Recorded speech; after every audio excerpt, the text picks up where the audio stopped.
four-time Le Mans winning GT40.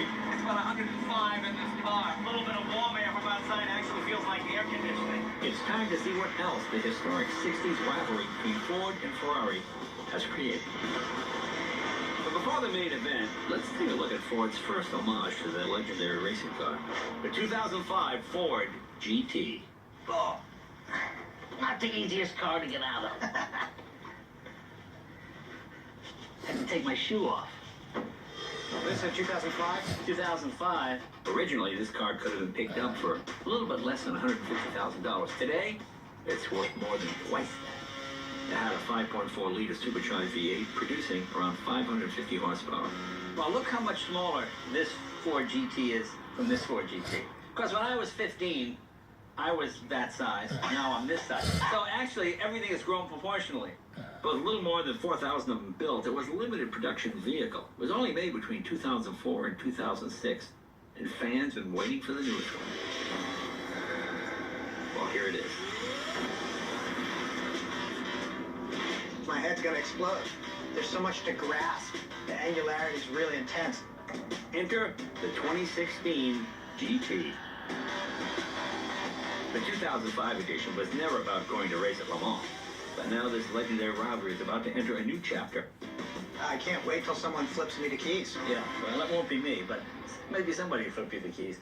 Sadly, this early prototype, it's not drivable yet. But to get the scoop on this amazing reboot, there's only one guy we can turn to, Raj Nair. What is your title now? It's one of those big important titles. It's Group Vice President and Chief Technical Officer. Chief Technical Officer. Well, let me ask you about this. Now, I'm one of those people, I like to consider myself fairly well informed about what's going on in the car world. I think this car just surprised everybody. I remember the press just left everywhere else and came over because nobody had any idea this was coming. I knew more about Al-Qaeda hideouts than I did about this car. This car was a total surprise to me. How were you able to keep it so secret?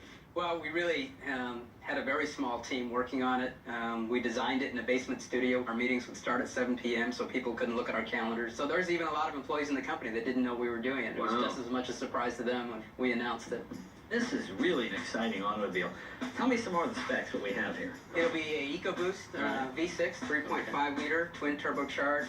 Was that a lot of controversy there? Where people said, no, it's a V12, V8 at least? Two things. One, we really wanted to make sure this was an ability for us to showcase the technology we have in the company, and EcoBoost technology in particular. And explain what EcoBoost is exactly. It's a combination of what we're doing with turbocharging, direct injection, and variable cam timing. Okay. In the integration of those, and we have over 125 patents on how we integrate that for both fuel economy, but as well as tremendous amounts of power. You can't tell me the exact weight because that's not out there yet, but under 3,000 pounds? Oh, definitely. Definitely. Yeah. More than 2,400 pounds? Well, I'm going to leave it there. We wanted people to immediately look at it and say, yeah, that's a Ford GT.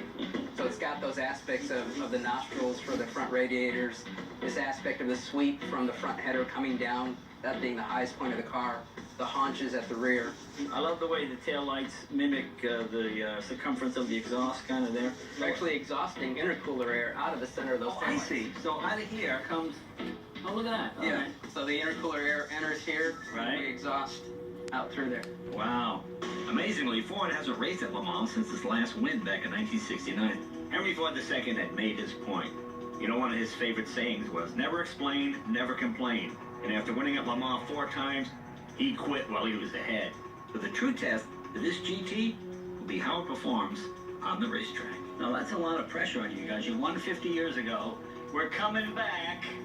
So it's like saying, you know, yeah. We're coming back. We're not, guaranteeing a win or anything. But when you go for overall win, not a class win, right? No, we'll be going for a class win for this car, because this is competing in the GT class. The GT class ensures that every car competing is production-based and available for sale.